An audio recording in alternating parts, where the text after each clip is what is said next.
इस सेशन में आप सीखेंगे कोफिशिएंट ऑफ वेरिएशन क्या होता है, इसका फॉर्मूला क्या है, इससे हमें क्या-क्या फायदे हैं, यानी इससे हमें क्या-क्या सूचनाएं मिलती है। जी हाँ, मैं हूँ रवि सर। एडुग्लेज चैनल पर आपका स्वागत है। उम्मीद करता हूँ कि आप मीन, वेरिएंस और स्टैंडर्ड डेविएशन को अच्छे तरीके से समझ गए होंगे। आज आप नए टॉपिक सीखेंगे, कोफिशिएंट ऑफ वेरिएशन, और इसका उपयोग प्रैक्टिकल लाइफ में कितना होता है आप जान पाएंगे। इसके साथ साथ एक्सरसाइज 15.3 का complete solution with explanation step by step इसी वीडियो में सीखने वाले हैं। तो चलते हैं मेन टॉपिक पर। कोफिशिएंट ऑफ वेरिएशन, इसमें जो है सो हम एक फॉर्मूला है ये कोफिशिएंट ऑफ वेरिएशन निकालने का। इसके पहले जो है सो अभी तक हम लोगों ने सीखा है कि मीन कैसे निकाला जाता है, और उसके बाद वेरिएंस किस प्रकार से फाइंड आउट करते हैं, और स्टैंडर्ड डेविएशन हमारा कैसे निकाला जाएगा। यानी ये तीन चीज के बाद जो है सो हमारा आता है कोफिशिएंट ऑफ वेरिएशन, यानी उसके बाद का स्टेप है कोफिशिएंट ऑफ वेरिएशन आपको निकालना है। तो कोफिशिएंट ऑफ वेरिएशन का फॉर्मूला जो है सो ये आपका हो गया standard deviation divided by mean into 100 कर देंगे, वो कोफिशिएंट ऑफ वेरिएशन कहला जाएगा। यानी वेरिएशन में क्या कोफिशिएंट होता है वो हमको मालूम चल जाता है, यानी ये रिलायबल है या नहीं रिलायबल है, स्टेबल है, अनस्टेबल है, आदि ये सब सारे चीज हमको मालूम चलता है। तो इस प्रकार से जो है सो इसी फॉर्मूला का उपयोग करते हुए हम इसका यूटिलाइज करेंगे, कोफिशिएंट ऑफ वेरिएशन निकालेंगे। ध्यान में रहेगा हमेशा जो है सो मीन जीरो के इक्वल नहीं होना चाहिए। तो ये हमारा जो है 3 पॉइंट है, 3 पॉइंट को उसको याद रखना है। ग्रेटर से भी, यानी कोफिशिएंट ऑफ वेरिएशन अगर ग्रेटर होगा तो वेरिएबल देन द अदर होगा। तो यानी कहने का मतलब क्या है कि ज्यादा वो वेरिएबल, मोर वेरिएबल होगा तो वो बड़ा सी भी होगा, अगर लेस वेरिएबल रहेगा तो स्मॉलर सी भी होगा। तो lesser CV is more consistent than the other, यानी जो जिसका सीवी जो है वो लेसर रहेगा यानी कम रहेगा, तो वो क्या होगा, कंसिस्टेंस होगा, यानी स्टेबल होगा या रिलेबल होगा। तो ये बराबर क्वेश्चन जो है पूछा जाएगा। दो दो टाइप का डाटा रहेगा दिया हुआ, और दोनों में जो है सो आपको सीवी निकालना होगा, और उसके बाद कंपैरिजन करना है कि किसका ग्रेटर है या लेसर है, स्टेबल है या रिलायबल है, कंसिस्टेंट है या अनकंसिस्टेंट है। तो यानी कहने का मतलब है कि it is used comparison of the two or more frequency distribution with the same mean. अगर मीन हमारा दोनों का सेम है तो ये दो या दो से अगर फ्रीक्वेंसी डिस्ट्रीब्यूशन है तो उसका कंपैरिजन करने में हम इसका उपयोग करते हैं, यानी कोफिशिएंट ऑफ वेरिएशन का उपयोग होता है। ये एक्सरसाइज 15.3 है, क्वेश्चन नंबर 1 है। क्वेश्चन नंबर 1 देखिए क्या है। From the data given below state which group is more variable, A और बी। यहाँ जो है सो ग्रुप ए है और ग्रुप बी है, तो इसमें जो है सो कौन वेरिएबल ज्यादा है, तो यानी वेरिएंस आपको निकालना है। तो ग्रुप ए का भी निकालना होगा और ग्रुप बी का ही भी निकालना होगा, उसके बाद फिर कंपैरिजन करना होगा कि कौन किसका ज्यादा है। तो ये जो है सो इसमें क्या हम करते हैं, ये मार्क्स है 10 to 20, 20 to 30, 30 to 40, ये जो है सो आपका ये डेटा दिया हुआ है। तो यानी कहने का मतलब है कि अगर पहले ग्रुप को लेते हैं तो पहले ग्रुप का ये आपको निकालना होगा, यानी मार्क्स हो गया। ये इसमें एफ आई फ्रिक्वेंसी हो गया उसका, और उसका मिड पॉइंट हो गया। और यहाँ से जो है सो डेविएशन निकाल लेंगे। डेविएशन का क्या होता है कि x i minus assumed mean divided by ये एच होता है। एच कहने का मतलब है upper limit minus lower limit. और ये जो है सो डेविएशन का स्क्वायर हो गया F I into Y I और F I into Y I square. तो बस यही 7 कॉलम जो है सो आपको फिलअप कंप्लीट करना है। और तो इस प्रकार से हमारा कंप्लीट हो गया। ये दिया हुआ है 10 to 20, ग्रुप 9 है, ये 9 हो गया। मिड पॉइंट हम कैसे निकालते हैं वो आप जान ही रहे हैं। दोनों का एवरेज कर देंगे, डिवाइडेड बाई 2 कर देंगे, 15 आ जाएगा। फिर डेविएशन हम कैसे निकालेंगे? एक्स आई यानी कहने का मतलब है 15 माइनस 45 डिवाइडेड बाई 10 करेंगे, -3 आ जाएगा। और फिर वाई स्क्वायर यानी 3 minus 3 to the whole square 9 हो जाएगा। फिर दोनों को मल्टीप्लाई करेंगे F I into Y I तो हमारा -27 होगा। और फिर इसको इसका वैल्यू जो है सो 81 होगा। इसी प्रकार से टोटल का हम ये कर लेंगे। एज्यूम्ड मीन यहाँ पर 45 माना गया है, क्योंकि ये बीच का है इसलिए 45 लिए हैं। अब लास्ट में हम क्या करेंगे? ये एफ आई का टोटलिंग कर देना है, फिर एफ आई इंटू वाई आई का टोटलिंग कर देना है, और फिर लास्ट वाले कॉलम का टोटलिंग कर देना है। तो इस प्रकार से टोटलिंग करने के बाद हम यहाँ पर फिर अब कैलकुलेशन करते हैं। Here H equal to 20 minus 10 यानी 10 हो गया एच। और उसके बाद total number of frequency equal N equal to हमारा 150 हो गया। यहाँ पर 150 है। एज्यूम्ड मीन हम क्या माने हैं? 45 है। इसलिए मीन हमारा क्या हो जाएगा? एक्स बार हो जाएगा A plus summation of x I into Y I divided by 10 into H हो गया। तो इस प्रकार से सभी का वैल्यू सब्स्टिट्यूट कर देंगे, हमारा 44.6 आएगा।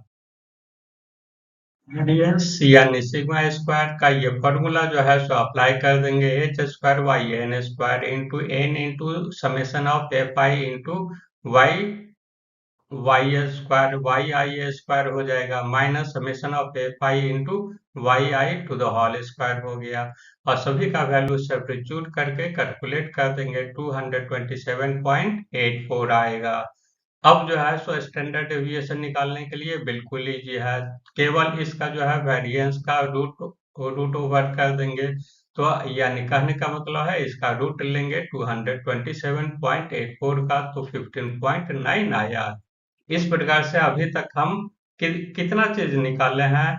ये मीन हो गया, वेरिएंस हो गया और स्टैंडर्ड डेविएशन हो गया। क्या चीज का निकाल रहे हैं? ग्रुप ए का निकाल रहे हैं। अब जो है सो ग्रुप बी का उसी प्रकार से तीनों स्टेप हमको कंप्लीट करना है, उसके बाद कंपैरिजन पर जाना है। तो ये ग्रुप बी के लिए एक अलग से टेबल बनाइए। यहाँ हो गया 10 20 10 15 और 3 9 और -30 और -90 हो गया। उसी प्रकार से पहले के जैसा ही सभी को जो है सो ये कंप्लीट कर लेना है। एज्यूम्ड मीन इसमें भी हमारा 45 आएगा, लेंथ भी हमारा 10 आएगा, क्योंकि upper limit into upper limit minus lower limit 10 होता है। h इक्वल टू 10 हो गया। इसमें जो है सो एज्यूम्ड मीन 45 माना गया है, और उस टोटल कॉलम को कंप्लीट कर लेना है, और नीचे में जो है तीनों कॉलम का ऐड कर लेंगे, यानी टोटल फ्रीक्वेंसी का हो गया। और फिर इस कॉलम और इस कॉलम का भी टोटल ऐड कर देंगे। उसके बाद जो है सो कैलकुलेशन डील करना है। तो वो जो है सो मीन का फॉर्मूला अप्लाई कीजिए और उसका वैल्यू आप निकालिए, 44.6 आएगा। और ये वेरिएंस हमारा हो जाएगा, इस फॉर्मूला पर भी सब्स्टिट्यूट कीजिए वैल्यू को, और हमारा हो जाएगा 200, ये 43.84। और स्टैंडर्ड डेविएशन इसका रूट निकाल लेना है 15 ये 6 1 आया। इस प्रकार से हमारा A का वैल्यू क्या आया, 15.09 आया, और B का वैल्यू हमारा है 15.61, यानी B का वैल्यू हमारा ज्यादा है। तो इस प्रकार से हम क्या लिखेंगे, thus group B has the more variability in the given marks. That is the answer. Question number 2 है, from the prices of the share X and Y below, find out the which is more stable in value. यानी ये X share का ये value है और ये जो है सो Y शेयर का वैल्यू है। तो इस प्रकार से जो है सो वो हमारा कॉन्सिस्टेंट कौन सा शेयर है, यानी स्टेबल जो है सो कौन सा शेयर पड़ेगा। तो इसके लिए हम क्या करते हैं कि here the prices of the x share are 35, 44, 52, 53, ये सब हमारा दिया हुआ है। तो नंबर ऑफ ऑब्जर्वेशन यहाँ क्या हो गया, टोटल काउंटिंग करके लिख देना है, 10 है। यानी मीन हमारा क्या हो जाएगा, ये 1/n समेशन ऑफ एक्स आई, यानी 1/10 इंटू 5, 10 हो गया, यानी 51 हो गया, मीन आ गया। और उसके बाद जो है सो हमारा 4 share x, we prepare the table to find out the coefficient of variation. coefficient of variation निकालने के लिए हम ये टेबल यूज करेंगे। तो यहाँ पर जो है सो x i minus x bar लिए हैं और x i minus x bar to the whole square इसका किया है। तो चूंकि ये फॉर्मूला जो है इसका यूज होने वाला है, तो इसलिए ये दोनों कॉलम को हम प्रिपेयर कर लेंगे। यहाँ पर हम क्या देख रहे हैं, summation of x i minus mean to the whole square equal to 350 आया। इसलिए वेरिएंस हमारा क्या हो जाएगा, 1/n summation of x i minus mean to the whole square equal to 1/10 into 350 equal to 35 हो गया। स्टैंडर्ड डेविएशन क्या हो जाएगा, इसका वेरिएंस का रूट निकालिए, 5.91 हो गया। तो CV of the share x, यानी एक्स शेयर का जो है सो हमारा क्या हो जाएगा, सीवी कोफिशिएंट ऑफ वेरिएशन हो जाएगा सिग्मा वाई मीन इनटू 100, यानी सभी का वैल्यू सब्स्टिट्यूट कीजिए हम, और इसका कैलकुलेट करने के बाद आपका हो जाएगा 11.59। तो now the price of share y are this. तो यहाँ पर ये जो है सो वाई शेयर का उसी प्रकार से आपको निकाल लेना है। मीन इसका आ गया 105। उसी प्रकार से टेबल जो है पहले जो हम प्रिपेयर किए हैं, ठीक उसी तरीके से टेबल को प्रिपेयर कर लेना है। यहाँ पर जो है summation of y i minus mean to the whole square equal to 40 हो गया। इसलिए वेरिएंस है, वेरिएंस पर इसका कैलकुलेट करेंगे तो हमारा 4 आएगा। स्टैंडर्ड डेविएशन हमारा, इसका रूट निकालेंगे 2 आ जाएगा। इसलिए coefficient of variation of the share y equal to sigma y mean into 100 equal to 2y 105 into 100 equal to हमारा हो जाएगा 1.9, और इसका जो है सो हमारा क्या है 11 पॉइंट इतना हो गया। तो इस प्रकार से हमारा क्या हो जाएगा, the prices of the share y is more stable, यानी y का इसका कम है, तो इसलिए जो है सो ज्यादा स्टेबल है than the prices of the share x। यानी कहने का मतलब है कि स्टेबिलिटी जो है सो हमारा इसमें वाई शेयर में है। यही आपका आंसर हुआ, यही तो आपको निकालना था। अब तक दोनों क्वेश्चन अगर समझ गए हैं तो कमेंट बॉक्स में यस लिखिए, और उसके बाद मूव करते हैं नेक्स्ट क्वेश्चन पर। क्वेश्चन नंबर 3 है, an analysis of the monthly wages paid to worker in two firm A and B belonging to the same industry gives the following result। यानी हर एक में जो है सो यहाँ 2 या 3 ग्रुप का ये डेटा रहेगा और उसी में आपको कंपैरिजन करना है। यहाँ पर एक ही कंपनी है लेकिन उसका दो फॉर्म है, ए और बी करके, और दोनों का डेटा जो है वो अलग अलग है। यहाँ पर फॉर्म ए है, यहाँ फॉर्म बी है। नंबर ऑफ वेजेज ईयरनर हमारा 586 है, इसमें फॉर्म बी में जो है सो 648 है। Mean of the monthly wages हमारा 5253 है, और इसमें भी जो है सो मीन सेम है। और variance of the distribution of wages हमारा 100 है, और इसमें 121 है। तो आपको यही फाइंड आउट करना है कि विच फॉर्म ए और B pays the large amount as the monthly wages, यानी कौन सा जो है सो ज्यादा अमाउंट पे कर रहा है, ए और बी। और सेकेंड में है आपका विच फॉर्म ए और बी शो ग्रेटर वेरिएबिलिटी इन इंडिविजुअल वेजेज, और वेरिएबिलिटी जो है सो ग्रेटर कौन सा है। तो यहाँ पर हमेशा कंफ्यूजन आपको जो है क्लियर हो जाना चाहिए, कंफ्यूजन नहीं रहना चाहिए कि ग्रेटर वेरिएबिलिटी ये स्टेबिलिटी नहीं होता है, यानी स्टेबल रहने के लिए स्मॉलर वेरिएबिलिटी स्टेबल माना जाता है, हमेशा ध्यान में रहना चाहिए। तो फर्स्ट पॉइंट के लिए ये करना है, monthly wages of the form A is rupees this, ये दोनों का सेम है। चूंकि मीन है, number of wages earners in form A 586 है, इसलिए टोटल अमाउंट कितना पे कर रहा है, इतना इंटू इतना हो रहा है। हमारा क्या, हम क्या देख रहे हैं इसमें, ये मीन जो है सो हमारा सेम है, और इसमें वर्कर हमारा जो है सो कम है, और बी में जो है सो ज्यादा है। तो हमारा क्या होगा, बी में ज्यादा पैसा लगेगा, पे करेगा ज्यादा, और यानी फॉर्म बी जो है सो ज्यादा अमाउंट पे करेगा। तो वही चीज निकालना है कि ये जो है सो मल्टीप्लाई कर दिया है, इतना आ गया। अब जो है सो बी का हम देखते हैं, monthly wages of the form B equal to rupees 5253 हो गया। और उसी प्रकार से हम आगे करेंगे।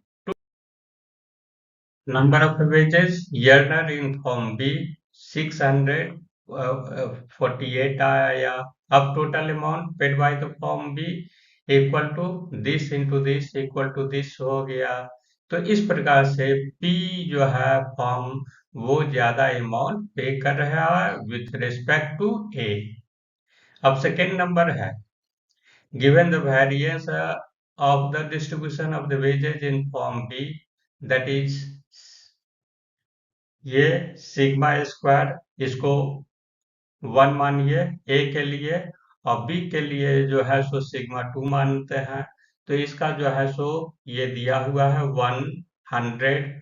तो स्टैंडर्ड डेविएशन क्या हो जाएगा, √100 दैट इज 10 हो गया। इसलिए variation of the distribution of the wages from B, अब बी का निकालेंगे तो ये 121 हो गया। इसका जो है स्टैंडर्ड डेविएशन हमारा 11 हो जाएगा। इस प्रकार से हमारा क्या हो जाएगा, क्या हम देख रहे हैं, standard deviation of the form B is more variable with respect to A, यानी ए का जो है सो 10 ही है, और इसका जो है सो बी का ज्यादा है, 11 है। इसलिए वेरिएबिलिटी किस में दिख रहा है, फॉर्म बी में दिख रहा है। बस आपको लिख देना है, form B has the greater variability in the individual wages. This is the answer. ये क्वेश्चन नंबर 4 है आपका। ये the following is the record of the goal scored by the team A in a football session. Football session में जो है so team ए के द्वारा जो है सो ये डेटा कलेक्ट किया गया है, और बी के द्वारा जो है सो हमारा ये रिजल्ट दिया हुआ है, यानी इसमें जो है सो डेटा नहीं है, और इसमें जो है सो आपका रिजल्ट नहीं है, उसको फाइंड आउट करना है और आपको पता करना है विच टीम में बी कंसाइडर्ड मोर कंसिस्टेंट। यहाँ जो है कौन सा कंसिस्टेंट ज्यादा है, यानी सबसे कम रिलायबल वाला जो सबसे कम जो है सो हमारा नजदीक वाला क्या रहेगा, सबसे कम वाला। तो वेरिएंस वाला जो है सो आगे निकालना है, सीवी निकालना है। जो सबसे कम रहेगा वो मोर कंसिस्टेंट होगा। हमेशा जो है सो 3 वर्ड को याद रखना है, कभी कुछ दे देगा कभी कुछ दे देगा। कंसिस्टेंट हो गया या स्टेबल हो गया या रिलायबल हो गया, तीनों सेम हुआ। इसमें जो है सो सबसे कम वाला को लेना है, याद रखना है यही। The mean and the standard deviation of the goal scored by team A calculated as below। तो उस प्रकार से जो ये डाटा है दिया हुआ, इस डाटा से जो है सो आपको ये डाटा में कन्वर्ट कर देना है। यानी number of goal score by team A is this, number of matches इतना है, f I into x i यहाँ कर देंगे, f x I to the whole square इस कॉलम में आएगा, f I into x I to the whole square इस column में लिखेंगे। तो इस प्रकार से टेबल को कंप्लीट कर देना है और उसके बाद नंबर ऑफ टोटल फ्रीक्वेंसी को ऐड कर देना है। फिर उसके बाद दोनों को मल्टीप्लाई जो किए हैं उसको ऐड करेंगे, क्योंकि ये फॉर्मूला में आपका यूज होने वाला है। और F I into d x I to the whole square ये हो गया हमारा, इसका भी यूज होगा फॉर्मूला में। तब देखिए कहाँ कहाँ यूज करते हैं वो, इसीलिए जो है सो ये सब टोटल तीनों को कर देना है। यहाँ पर जो है एक्स मीन मीन है, यानी निकाला गया है, यानी एक्स बार हो गया 1/n summation of F I into x i equal to 50/25 equal to 2 हो गया। यानी मीन जो है सो हमारा 2 आ गया। दस the mean of the both team is the same, यानी दूसरे का भी जो है सो हमारा क्या है, सेम है, 2 ही है दिया हुआ, क्वेश्चन में दिया हुआ है, डेटा नहीं है दिया हुआ लेकिन मीन दिया हुआ है। तो standard deviation of the team A हमारा क्या हो जाएगा, 1/n root over n into summation of F I into x I square minus F I into x I to the whole square हो जाएगा। अब इसको कैलकुलेट करेंगे 1.09 आएगा। And the standard deviation of the team B is 1.25 गोल, ये question में दिया हुआ है। तो इस प्रकार से हम क्या देखते हैं, कैलकुलेट कंक्लूजन निकाल सकते हैं ये। Here we see that the average number of the goal scored by the both team is the same, that is 2. So the team with the lower standard deviation will be more consistent, यानी जिसका कम रहेगा standard deviation वो consistent ज्यादा होगा। इसलिए आपको लिख देना है team A is more consistent than team B, this is the answer. तो उसके बाद जो है सो हम क्वेश्चन नंबर 5 लास्ट क्वेश्चन है उसको भी देख लेते हैं। और ये जो है so the sum and the sum of the square corresponding to length x in centimeter and weight in gram of 50 plant products are given below। यहाँ पर जो है सो 50 प्रोडक्ट का जो है सो ये वेट है दिया हुआ, लेंथ है दिया हुआ, यानी ये x i equal to 1 to 50 vary कर रहा है हर एक में। इसका जो है समेशन ऑफ एक्स आई का हमारा 212 हो गया, summation of x I to the whole square का क्या हो जाएगा 902.8 हो गया, और समेशन ऑफ वाई आई यानी दूसरे प्रोडक्ट का ये हमारा वेट का क्या हो जाएगा, ये हमारा 260 हो गया, और इसका स्क्वायर का समेशन क्या हो जाएगा 1457.6 हो है दिया हुआ। तो which is more varying length और वेट, कौन कौन वैरिंग करता है, यहाँ पर वैरिंग शब्द है, तो यानी क्या देखेंगे कि जो स्टेबल नहीं है वो ज्यादा वैरी करेगा, तो बस वही निकालना है आपको। Here given total number of frequency 50 हो गया, इसलिए मीन हमारा क्या हो जाएगा 1/n into summation of x I हो गया, यानी ये हो गया हमारा 212 डिवाइडेड बाई 50 हो गया इक्वल टू 4.24, यही आपका मीन आएगा। जो है सो वेरिएंस निकालना है, यानी सिग्मा 1 स्क्वायर कर देंगे, यानी लेंथ का ले रहे हैं सिग्मा सिग्मा 1, तो इस प्रकार से फॉर्मूला अप्लाई कर देना है। फॉर्मूला अप्लाई करके हर एक का जो है सो ये वैल्यू सब्स्टिट्यूट कर देंगे। तो यहाँ पर हमेशा ध्यान रखेंगे, इसको जो है सो ब्रेकअप कर देंगे, a minus B to the whole square आ रहा है, तो a स्क्वायर हो गया 2ab हो गया प्लस बी स्क्वायर हो जाएगा। तो अब जो है सो यहाँ पर यहाँ समेसन है, समेसन यहाँ पर है, यानी कहने का मतलब है समेसन इसका, और अधिकांश स्टूडेंट यहाँ पर गलती ये करते हैं कि अधिकांश यहाँ पर समेसन ले लेते हैं और यहाँ पर ले लेते हैं और इसको छोड़ देते हैं।